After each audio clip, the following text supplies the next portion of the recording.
Hello বন্ধুরা, কেমন আছেন সবাই? দেখুন আমি কোথাও চলে এসেছি, আমি পার্কে চলে আসছি। আর পার্কের ভিউটা দেখেন, দ্যাটস অসাম একটা ভিউ। যেদিকেই তাকাবেন শুধু বরফ আর বরফ। আর হ্যাঁ, আমার অনেক দিনের ইচ্ছা ছিল যে বরফ পড়লে লেকের পানিটা কীরকম থাকে। তো আমরা এখন লেকের পাড়ে যাব, চলুন আমার সাথে। আসুন আসুন আসুন বন্ধুরা, আমি একদম লেকের পাড়ে চলে আসছি।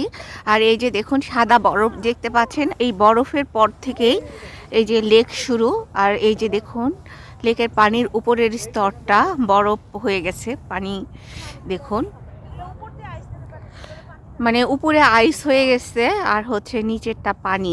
জাস্ট খালি পা দিলে কিন্তু খবর আসছে একদম পানির গভীরে তলায় যাবেন। বাট দেখা যাচ্ছে যে একদম আইস হয়ে আছে চারিদিকটা।